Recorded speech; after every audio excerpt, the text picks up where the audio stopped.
Bonjour, dans cette vidéo, nous allons traiter de la cyberarnaque au faux support technique, appelé également scam. Vous avez certainement entendu parler des scammers, des escrocs, qui consistent donc à effrayer la victime par l'apparition d'un message qui bloque son ordinateur, lui indiquant un supposé incident technique grave et la risque de perte de données et de son équipement, et de pousser la victime à contacter un prétendu support technique officiel, Microsoft, Apple, Google ou autre. L'objectif est ensuite, je vais vous faire défiler quelques captures d'écran pour vous montrer tous les types un petit peu de formats que vous pourrez retrouver.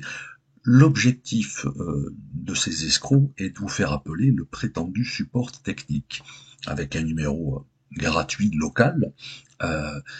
Et une fois que vous êtes tombé dans leur panneau et que vous avez appelé ce numéro, des escrocs avec une histoire très bien ficelée vont donc tenter de vous faire télécharger un petit logiciel pour prendre le contrôle à distance de votre machine, et là, c'est le début de la fin.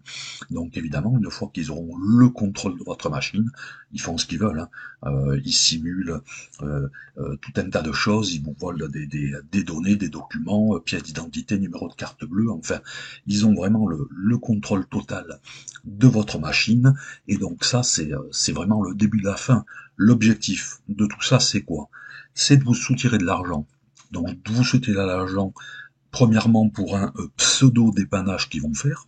Voilà, donc par carte bleue, vous allez payer le dépannage, voilà, ils vous l'ont réparé. Et ce qui est bien plus grave, c'est qu'ils gardent vos numéros de carte bleue, et vous avez même des systèmes d'abonnement où vous serez prélevé tous les mois.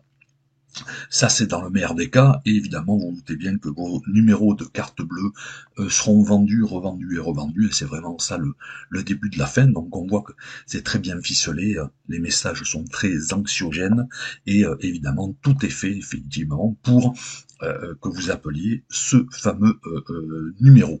Donc voilà, vous voyez, on a différentes captures, on est toujours dans le même but et objectif, vous faire appeler ce fameux numéro. Si ça vous arrive, et s'il n'y avait qu'une chose à retenir, c'est évidemment de ne jamais rappeler ce numéro. On n'appelle pas de numéro. Ensuite, vous pourriez commencer par vous déconnecter d'Internet. Donc en débranchant le cordon physique RJ45, en coupant le Wi-Fi. Si vous avez un doute et si vous n'êtes pas à l'aise, éteignez votre box Internet, tout simplement.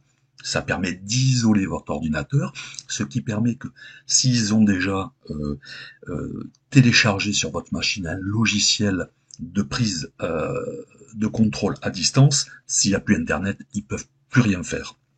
Donc vraiment, la première chose, c'est de s'isoler d'Internet et de couper effectivement toute connexion Internet, Wi-Fi ou directement à la box.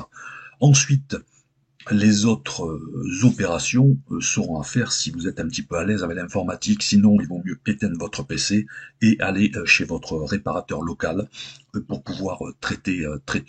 Si vous êtes un petit peu à l'aise avec l'informatique, on peut commencer à chercher dans les applications qui ont été installées et vérifier et désinstaller toute nouvelle application qui vous semble suspecte. Vous pouvez faire un tri pour cela par date, pour voir les dernières installées. Ça suffit pas toujours, hein. Ensuite, on fera évidemment une analyse antivirale complète de l'appareil. On le fera de préférence avec le logiciel Windows Defender interne à Windows. Voilà. Ensuite, on pourra faire un nettoyage de son navigateur, c'est-à-dire par le vidage du cache. Voilà, c'est pareil, il faut être un petit peu à l'aise avec tout ça. Et ensuite, on peut aussi des fois juste redémarrer l'ordinateur, ça permet de faire enlever cette fenêtre qui bloque. Et voilà, et en dernier lieu, faites-vous assister par un professionnel qualifié, voilà, pas par des gens comme ça.